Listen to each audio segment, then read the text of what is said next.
Te reo ererangi o te mānia. This episode was produced in Otatahi by Plains Media, with support from New Zealand On Air.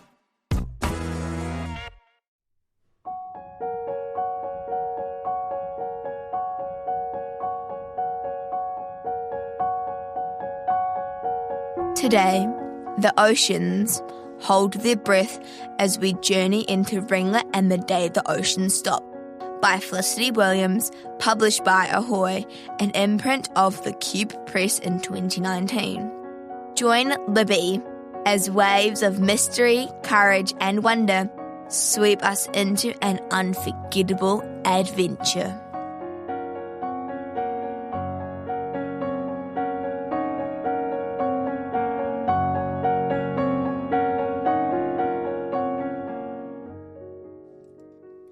Much later that day, they swam into the fairgrounds where the races were underway. That's the grand parade that you hear. Shinyon's voice had a tinge of frustration in it. It's starting, and you're not there to lead it. Whatever is Madame going to say? She was depending on me to deliver you here in time. There are bound to be other opportunities, said Ringlet. I doubt it, said Shinyon. An opportunity lost can never be recaptured. An opportunity lost is a rung, or even worse, 2 rungs, down the ladder of life. Let me guess who said that, said Ringlet. Shinyon giggled. She hadn't meant to giggle, but the noise had squeezed itself out uninvited. And then another gurgle from some mysterious place at the back of her throat. Maybe it was the memory munchie, but just like the onion, giggling was something she couldn't remember having done for a while. And with a third gurgle, she found she couldn't stop. Doesn't do this, doesn't do that, said Ringlet, also giggling. What? Said Shinyon. Bet she doesn't do laughing either, said Ringlet. They were still giggling when a forceful upsurge of water hit them. Oh, crabs! It's Madame. That coming and go-y thing I told you about? Doesn't look like her, said Ringlet. I don't believe it, said Shinyon in a hushed voice. She's wearing the white damask tablecloth and the cutlery from that shipwreck. I got it for her. Actually, I had to go inside by myself, full of corpses. It took me weeks to get over it. Ringlet had thought that nothing could surpass the grandeur of the vermilion tail, but the sight of that huge barnacle-encrusted anchor atop Platita's head and the white embroidered tail that trailed behind her, decorated with silver knives and forks, was... She wasn't entirely sure what it was. Words failed her. The mermaid of 1,000 tails, whispered Shinyon. It's rumoured that... What? Nothing. Gossip. I mustn't. Shinyon clamped her lips shut. Oh, come on, said Ringlet.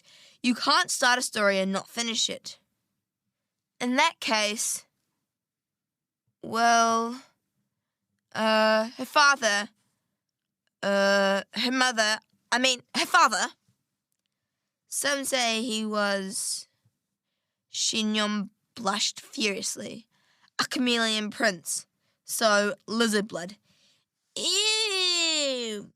Which would explain how she can change her. Yes, I get it, but still, ew. Countdown beginning, announced a striped fish.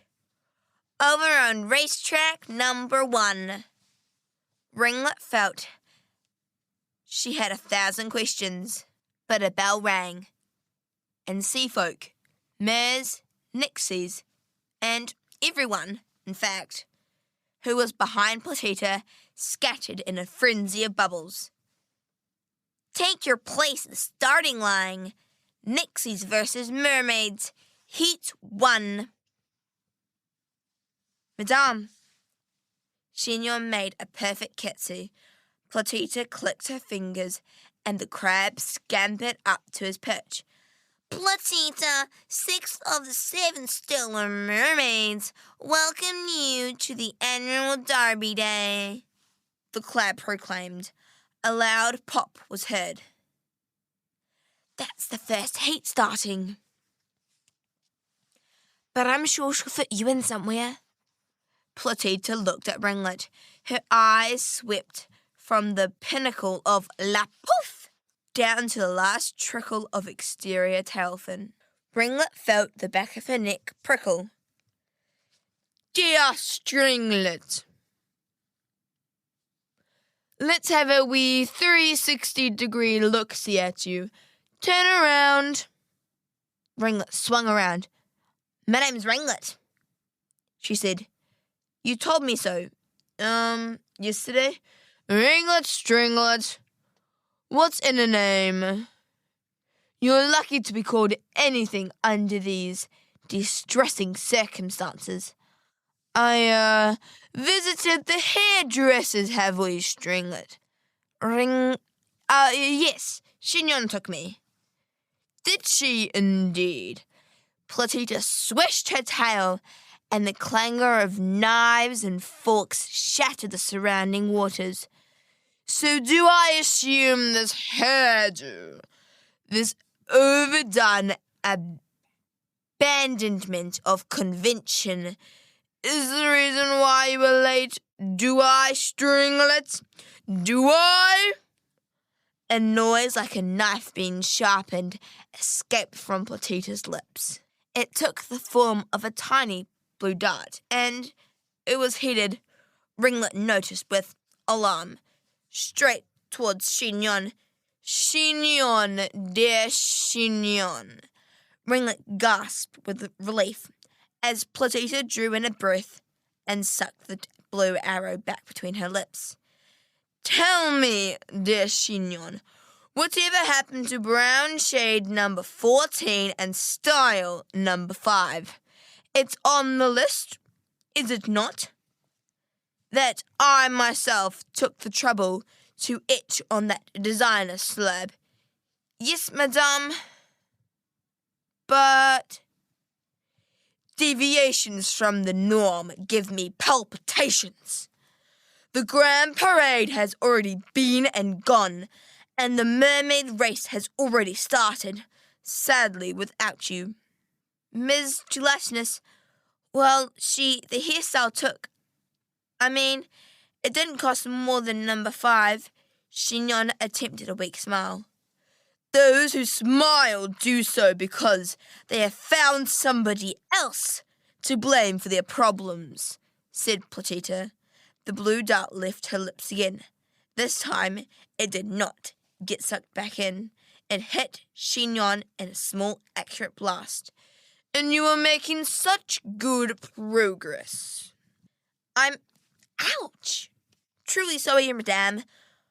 I won't be late again. You certainly will not. Your loyalty to Ringlet here is, sweet.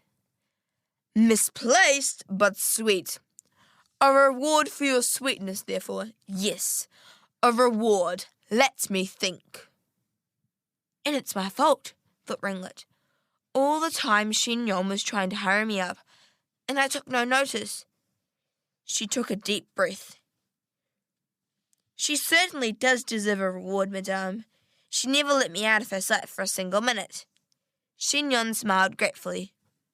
Platita flicked her finger out. Straight ahead, Stringlet, to the pens. Before I collapse from the strain of all these unexpected changes to my schedule. Crabs! Cool me down. Now. 10 crabs scampered up to perch on Platita's head with tiny fronds of sea lily and flapped them back and forth above her eyebrows. The Grand Mermaid shut her eyes as rivulets of blue sweat trickled down her cheek. Give her a minute, whispered Chignon. She'll come right. Tiramisu and meringue. one of them will be saddled up waiting for you. Platita's eyes opened. Where's that shocking draft coming from? She slapped her forehead. Stop! Crabs went in all directions. At once! Followed by a confettied mess of sea lilies. You, Xinyon, have caused poor Ringlet to be late. Not exactly, said Ringlet. The hairstyle was entirely my desert. It's not called a to-do-or-die list for nothing, is it? Platita snatched the slab, threw back her head, and laughed. A torrent of water shot upwards, piercing the calm water with an explosive burst. She began to scratch on the slab with a fingernail. I have added another few trifling items to this list of yours. She spoke with all the sweetness of snow blowing over the ice.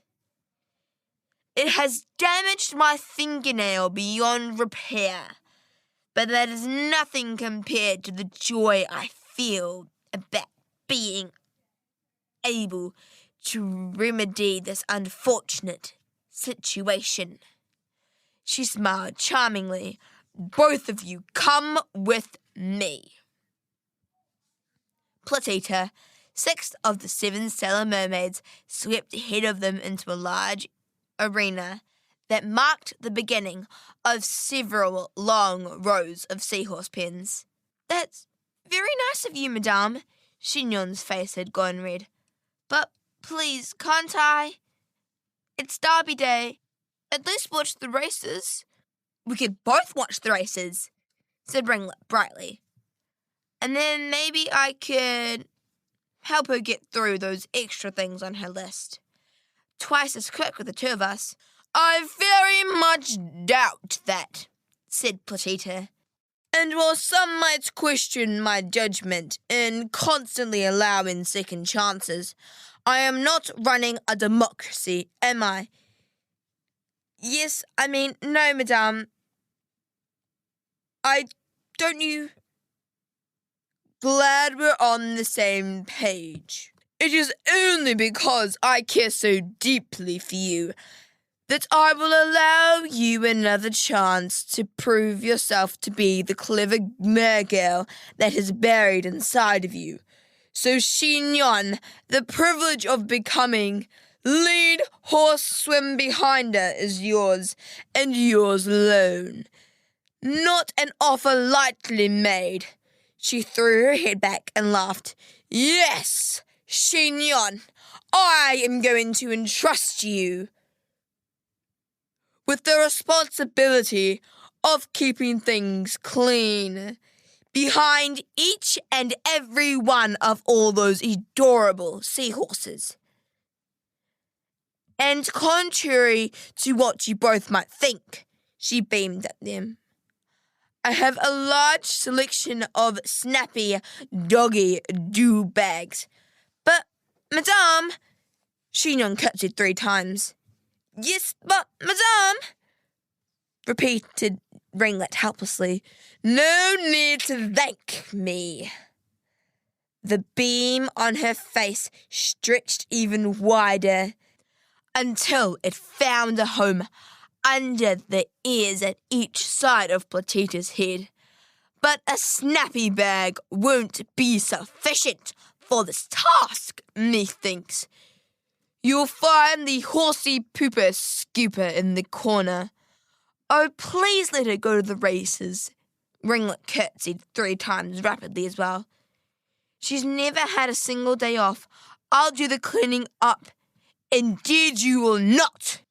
And none of that infernal curtsying either.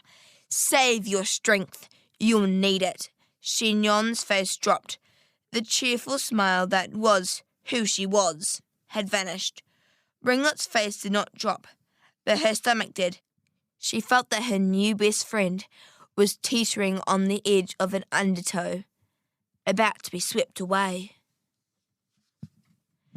Stringlet, time to saddle up. Platita turned to go. I'll come back, whispered Ringlet to Chignon. I'll get you a horse as well. You won't. No one ever comes back. Sea folk at least. The unanchored ones like you and me, they don't come back. They say they will, but they don't. I'll come back, I promise. This is the last part of my training before I get promoted. Look at my list. Ringlet looked at the list. There at the bottom, scratched in fingernail, were the words, unpleasant, smelly task. And underneath it was written, ditto 300. Chignon smiled bravely, swam over to put on a large, unattractive apron and goggles. Ringlet began to swim out of the arena behind Platita. Psst. Huh? Ringlet turned around. What? The onion, whispered Chignon. The 2 lower dorsal fins, 10 oscillations to the right, 10 to the left, and then flip and accelerate. Don't tell her. I won't tell anyone, said Ringlet. They passed the seahorse pen marked tiramisu. It was empty. They passed pens marked meringue, Battenberg, and 3-minute orange cake. Empty as well. And Ringlet felt strange, as if a game of Snap was about to finish and her cards were all duds. Now, darling sweetie pie winks, announced Platita. Here's a special horse I have put aside for you. I hope you agree that it's a perfect match for that flamboyant coiffure. Platita's lips twisted into a smile. Ringlet's stomach twisted into a knot. She's holding the last cards. The matching card. They reached the last seahorse pin. Ringlet wanted to feel excited about playing the last card. But it always made her nervous, because someone had to lose, and she really didn't like losing. She stared as the crab scuffled to the door of the last pin, and then froze at the sight of an animal she did not recognize as a species of any whatsoever. You're thrilled to bits, aren't you? Said Platita from behind her. I thought, the horse was meant to match my, hairdo. Ringlet turned around. Crouched on Platita's outstretched arm was the crab. He raised himself to his full height. Platita, 6th of the 7 stellar mermaids, wishes to present you to Capricornius Altheria of the order Blatus Bleatus. Blatus Bleatus baloney, thought Ringlet. That's not a seahorse. It's a doughball with 2 legs and a tail. Otherwise known as a sea-goat, said the crab. Sea-goat, echoed the hundreds of tiny crabs as they lifted knives and forks around the perimeter of Platita's tail and clanged them together. Snap!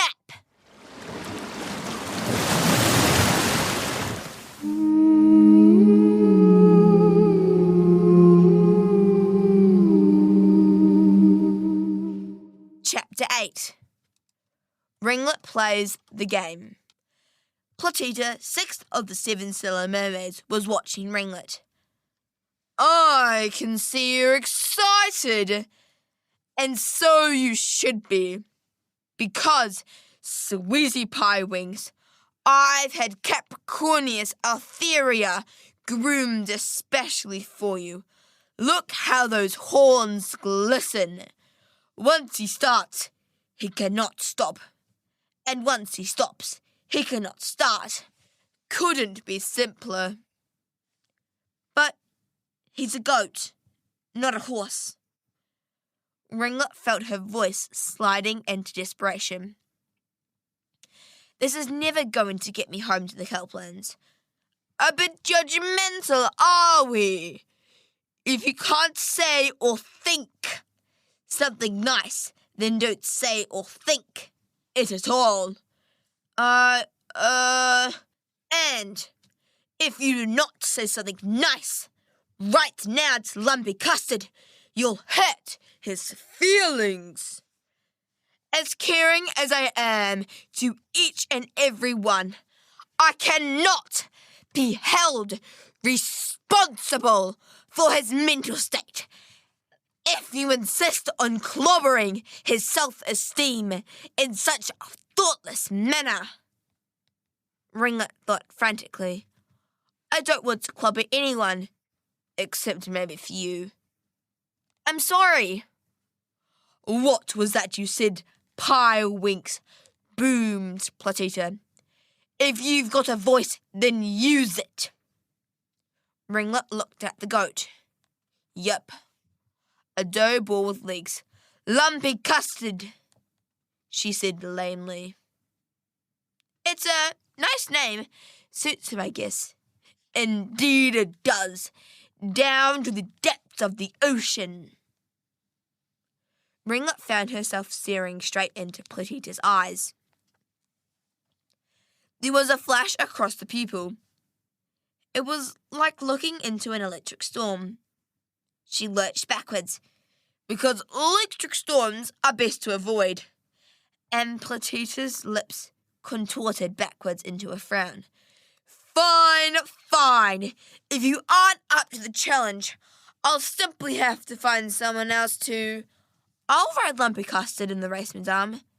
Ringlet and Platita turned in the direction of the speaker. Chignon, covered from head to toe in bright red protective clothing, was recognizable only by her voice. Platita ignored her. As I was saying, ringtone. If you do not want to do it, I will find another deserving Mergirl. Just say the word. I'd like to race Oh, do be quiet, Chignon! All right, Ringlet interrupted. All right, Lumpy Custard. I was expecting something more spectacular. That's what. A sensible position. Now, where were we? Ah, yes. Blinglet meets Lumpy Custard. Lumpy Custard meets Blinglet. Chignon, I hope you are learning from this. No bridle, no saddle. How do I steer? This divine creature is so experienced. He does not even need a bridle, said Platita.